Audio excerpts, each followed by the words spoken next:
Hello, I'm Orkhan Amashov. Welcome to Context on A News. Just a few hours before US-Ukraine talks on a partial ceasefire with Russia in Jeddah, Saudi Arabia, Kyiv launched a massive drone attack on Moscow, killing at least 3 persons in a move that many were at a loss to grasp at first glance. In what was the largest ever drone assault on the Russian capital, Ukraine, in the words of Andrei Kovalenko, the country's National Security Council official, attempted to make the Russian side to accept Kyiv's proposals. As the latest round of high-stakes talks on ending the Russia-Ukraine war continue to unfold, the central questions are if the United States will resume suspended military aid to Ukraine and intelligence sharing arrangement with this country, and how those conditions necessary to the establishment of a ceasefire between Kyiv and Moscow can actually be formed, in particular, bearing in mind that the parties involved appear to have very different ideas as to how any ceasefire should look like. Although Ukraine has largely been able to contain Russian attacks along its vast front line, the whole picture for Kyiv is not one of absolute positivity. Over the past few months, the Ukrainian armed forces have been gradually pushed back in the south, in the east, and up in the northeast, albeit at the expense of disproportionately massive casualties and losses for Moscow, with Russian troops quite often gaining a few meters at a time. What is also certain is that after the Oval Office fiasco, Kyiv now will be hell-bent on ensuring no mishap derails the fragile peace process. A statement issued by the Ukrainian presidential office disclosed that Jonathan Powell, the British Prime Minister Keir Starmer's national security advisor and experienced crisis negotiator, was in Kyiv over the weekend. And Powell is a top-notch civil servant and diplomat known for his finesse and ability to fix unfixable amongst those who know him in person, praised for his emollients and in dealing with intricate issues. He is believed to have communicated a few words of advice to the Ukrainian president, which some argue may have reasonably consequential bearing upon the ceasefire talks. Indeed, the current juncture is one of extreme delicacy and fateful portentousness, as many of those closely observing and examining the ins and outs of the ongoing talks would say.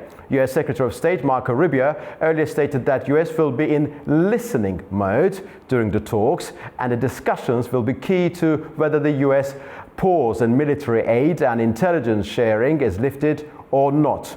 It seems that presently the United States is pressing for what is called an immediate and comprehensive ceasefire, whereas Russia and Ukraine want to have their preconditions satisfied in the first place, with Moscow apparently demanding clearly worded concessions from the other side, and Kyiv remaining of the opinion that some security guarantees should be provided before its infantry lays down its arms.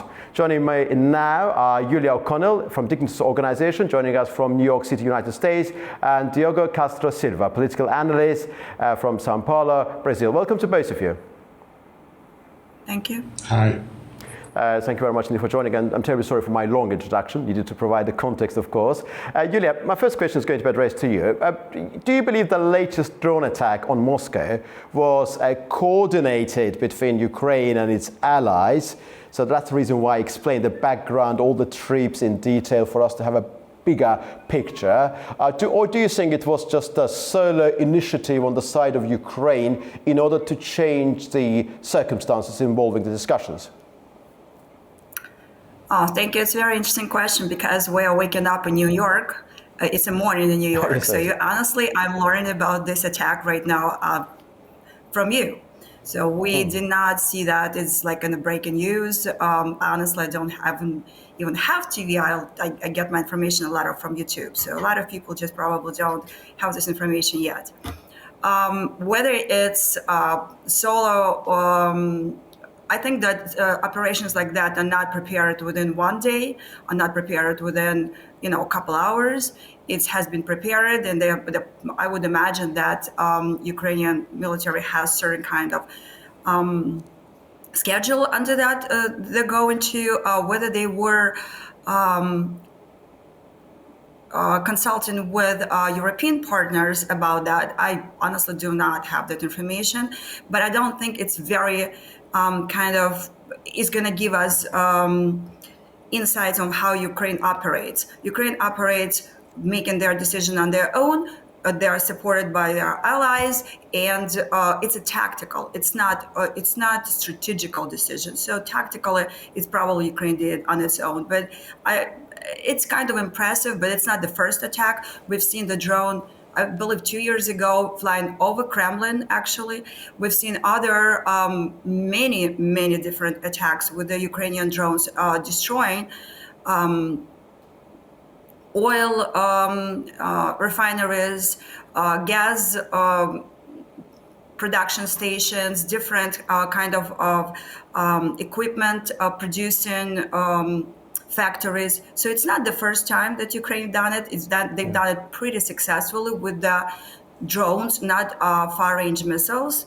So to say that they had to really, go through, and I don't see 3 people killed. It's every human loss in the world. It's a loss, but that was an attack. I would not know whether it was coordinated with United Kingdom, France, Germany, or on its own, done by Ukrainians. Diego, before moving into the realm of the ongoing discussion taking place in Saudi Arabia, I would like to address a self-same question to you. Yulia is saying that it could be tactical. We're not entirely sure to what extent it was coordinated with allies or not. Diego, so what is your take on this drone attack? It's the biggest drone attack on Moscow that we have witnessed over the past few months. In fact, the biggest attack in the history of the city. What is your take on this, Diego? Well, I think it's a signaling message. I think, like Julia said, this is not something you plan in a couple of hours. So this was planned. Mm-hmm. And this is messaging. And I think it's messaging at 3 levels.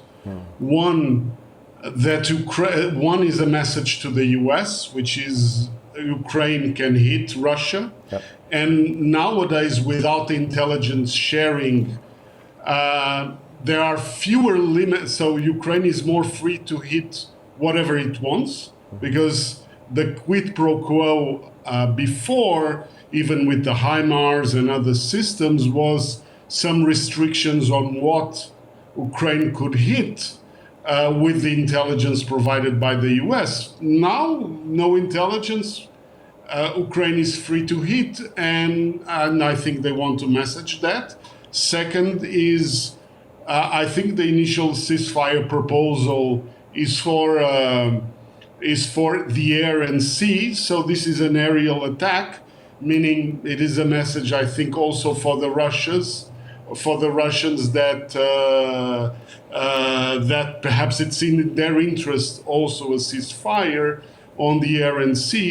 And I think third is a sign that Ukraine is defiant, because I think basically there was a lot of narrative that Ukraine is losing. And if you look at the hard facts, at this rhythm, Moscow, the Russian army will reach Kiev in 100 years. So a defender does not need to win. He just needs not to lose. And I think it's also a message on that, of defiance. Yes, indeed. But during the first days of the war, there was a moment the Russian troops were very close to reach Kiev. We remember back in 2022. And also some analysts are saying that when Trump, back on the 28th of February, said that Ukraine does not have cars, now Ukraine is trying to prove to the United States that we actually have some cars, and they could play a consequential role in the negotiations. And that ability to harm the other side is integral to the effective negotiations, some people are saying. Yulia, prior to this meeting, President Zelensky's chief of staff, Mr. Yermak, said that Ukraine had a clear vision of ending the war. In your view, what does that vision entail?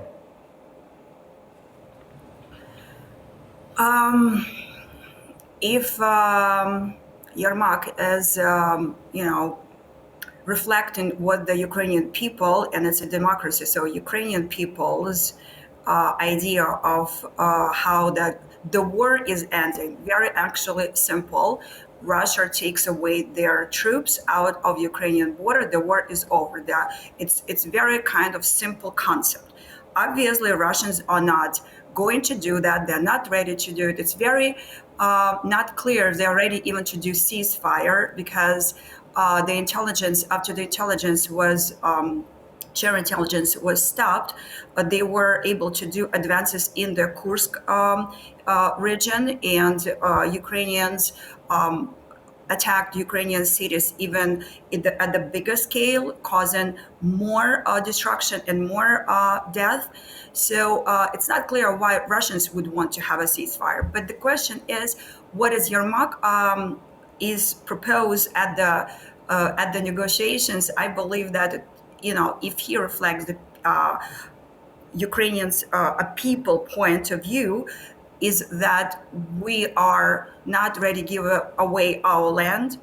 We believe that Russian Federation is at the weak point. They're not at the almighty strong. They've been exhausted by this war. They've been exhausted by the sanctions, and to ceasefire and or to appease to Putin, to give them to surrender. If we talk at peace, but it actually surrender, it's not acceptable for Ukrainian people. It's not actually acceptable for Europe, who today announced or yesterday announced $150 billion in help to Ukraine.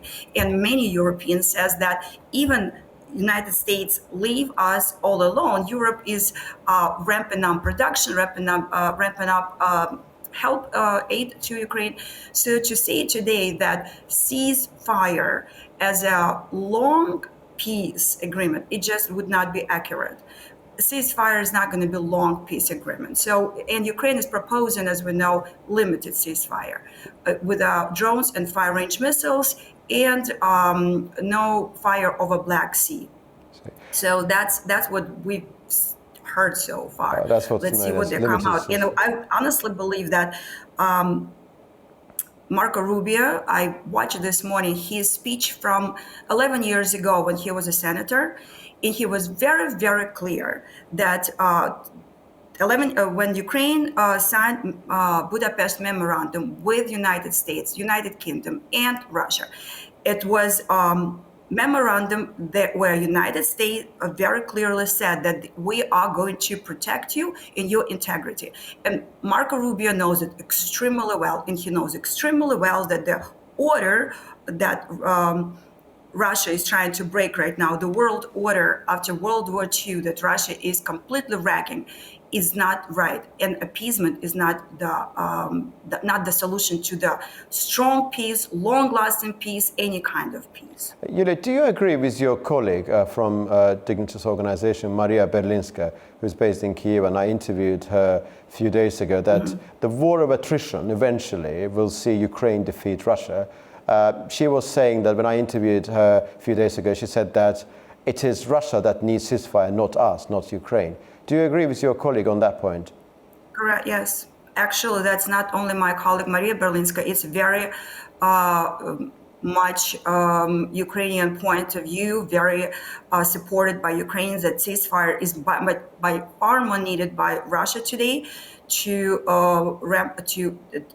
have some sanctions taken off, to ramp up war machine, to ramp up their military production, create a much bigger and stronger war machine, and then move on. So it's no, Putin doesn't have, and he never stated that he doesn't want the Soviet Union back on the map of the world. He wants the Soviet Union. That's his dream, that he is a dictator. He had been in the power over 20 years. That's what he wants. That's what he's going to pursue. And then this ceasefire will give him an opportunity to build that war machine that would be going into Moldova, going to the Baltic states, going to the Armenia, Georgia, Azerbaijan, whatever the republics he's seen in his lifetime on the map of the as a Soviet Union. Okay. Yes, it's a very, very. It's not even belief. It's a fact that Russia is not empire without Ukraine, and Ukraine is the huge piece that empire of Russia is missing, and they're not going to give up on that, and they're not going to give up on expanding the empire, because the survival of the empire depends on its expanding. Diego, there are those in Ukraine, there are quite a number of people in Ukraine, and of course, and those who are outside Ukraine. The Ukrainians fundamentally believe that this concessional peace deal is not something that this country needs. But President Trump recently said that Zelensky is ready for peace and is ready for some sort of concessions. What are those concessions that you believe that will be ultimately acceptable for Zelensky? Well, I think that's a little bit a way of framework, because everybody's for peace. Ukrainians are for peace. Everybody put it that way. Everybody's for peace. The question is which peace, No. and that's the hard part. And the question then becomes for Ukrainians the question of independence, because. First of all, I think Ukrainians, if you put the two extreme outcomes, one is the return to the 2014 frontiers, but a disarmed Ukraine. On the other spectrum, you have the acceptance of Russia occupation of what it occupies, but a very strong Ukrainian armed and everything. I think Ukrainians would choose the latter. Meaning, it's not really, it's about territory, because obviously a country wants to hold the territory, but it's more about the independence and sovereignty and the capacity of Ukrainians to choose their path. What Russia really wants is to destroy Ukrainian independence and sovereignty. I mean, Russia would be pretty happy to have a new Belarus in Ukraine. So that is the crux. So when we put the question in terms of territory, this is not about territory. Territory plays a role, of course, but it's about the independence of Ukraine. And it has been since the beginning of the 2000s, because it has to do with the Color Revolution, it has to do with then Yanukovych being in government, with the Maidan. And if you remember, when Maidan happened in 2014, it was not about NATO, it was about the European Union agreement. It was about the capacity of Ukraine choosing its own path. So for the Russians, this is about regime security, because what Russia does not want is to see a prosperous, independent Ukraine. Last elements of your answer effectively lead to the philosophical sort of core of this discussion surrounding the fate of Ukraine. There are those who say that at the expense of sacrificing Ukraine's territorial integrity, the Western countries have been hell-bent on weakening Russia. So there are two fundamental elements there. One is that Ukraine, with territorial losses, still will be an independent sovereign country, getting the Article 5 protection, and territorial element is secondary to the larger picture. That sort of testifies to that view. Yulia, I wanted to ask you about the self-same moment. The U.S. Secretary of State Rubio has said that Ukraine would have to make concessions over land that Russia has taken since 2014 as part of any peace agreement. I mean, we understand that we are talking about interim ceasefire deal. We're not talking about a peace agreement. But is Zelensky ready for making public announcements that will be deeply, deeply unpopular amongst the preponderant majority of Ukrainians? The announcement that to give away the land to Russia. So Donetsk. So the thing is that Putin says he wants Donetsk region, Zaporozhye region, Luhansk region, and Kherson region. Right? He wants the territory he doesn't even occupy right now. He wants the territory that is right now under Ukrainian control. So when we talking about Ukrainian concessions, and it's what actually bothers not only me, not only Ukrainians here, but I see a lot of Americans having the same questions. Why there is no words what Russia is concessions are going to be are ready to do? 70% of American population support military aid of Ukraine. 80% of Democrats, 60% of Republicans. Overall, 70% support military aid to Ukraine. So when we hear all the time that Ukraine have to do concessions, Ukraine has to do concessions, what concessions Russia has to do? Why we don't have even that conversation? Why the conversation that President Trump says we can't call names President Putin, but we can call Ukrainian president dictator is okay because we're both going to talk. So we can't talk, tell President Putin can call him names because we need to negotiate with him, but we can call President Zelensky dictator because why?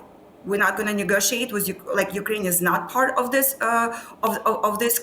peace construction.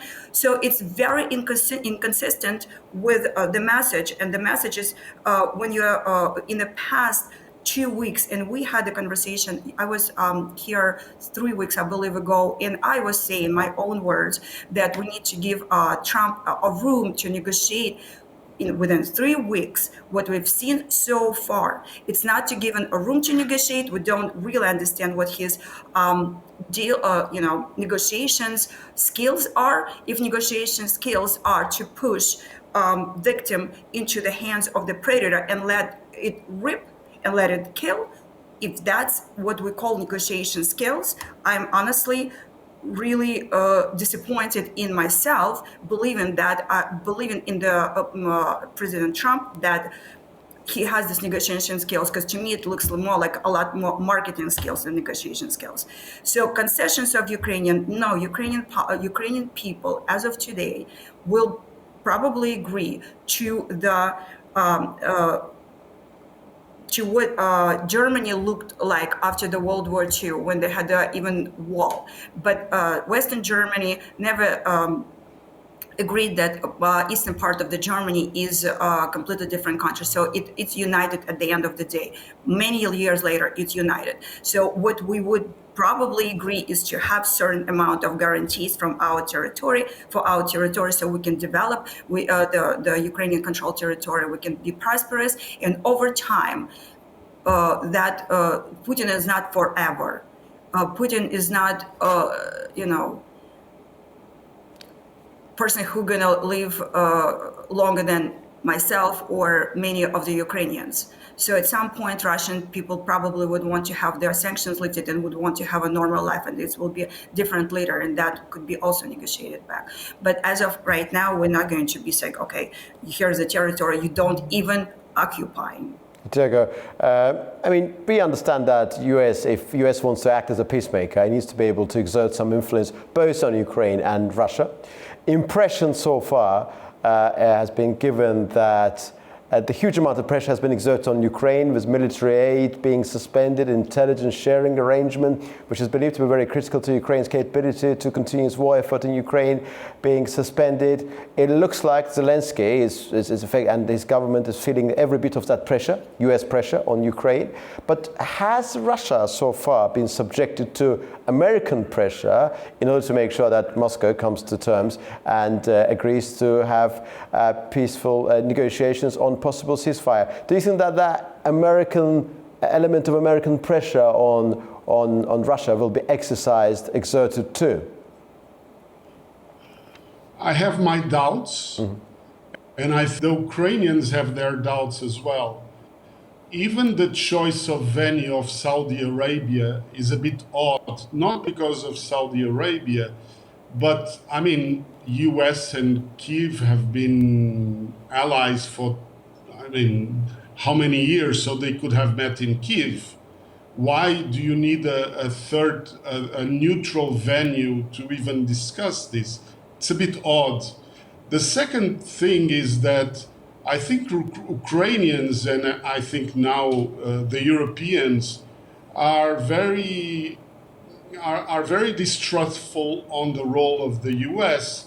And I think part of the strategy of Ukraine in these talks is to gain time, because time allows for other capacities to come from Europe, because Europe needs to ramp up. So, and also Ukraine not to be seen politically as someone that is breaking the talks. But I think neither Ukraine, neither Russia have any interest in something that does not address fundamental issues. And like we said before, fundamental issues are not about territory. They are about independence and sovereignty. And the talking point, for example... I'm sorry, Diego, may I just interject very, very briefly? Are you suggesting that if at the end of this war, Ukraine is deprived of its eastern provinces, that those territories which are currently controlled by Russians, but eventually gets an opportunity to become a member of the European Union, eventually Article 5 protection being applied to it, ultimately, for all its losses, Ukraine will be winner and Russia will be a loser? Is that what you're saying? Because I think this testifies to the fundamental argument that this war, from the very beginning, has been about weakening Russia fundamentally by depriving of Russia of the opportunity having Ukraine under its influence, under its realm of influence. Is that what you are actually saying? I agree with you partially, but it can only be a defeat for Russia if Russia wants to be seen in that way, because Ukraine has been independent since 91. And so it has the right, like any other country, to choose its own future. And if you want to go historic, this war happened because of the distorted vision of history of Putin and of regime security of Putin. And in fact, if Putin could do it to the Baltic states, he would have done them. The difference between Ukraine and the Baltic states is that the Baltic states are within NATO. So this is the same rationale. What I'm saying, just to answer your question, is of course Ukraine wants all the territory, everything, and it has the right to ask for that. I think the second best is even if the Ukraine cedes some territory, it does not read to recognize. Baltic states annexation in 39 were never recognized by any other powers. Okay. And it can be like South Korea and North Korea. Thank you very much, Diego. Thank you very much indeed. I'm afraid we have to finalize now. So grateful to you for your time. Julia, Diego, thank you very much indeed for your time. Most grateful. This for Diego Castro Silva, political analyst, who joined from Sao Paulo, Brazil, and Julia O'Connell, who joined from New York City, representing Dignitas Organization. See you very soon indeed.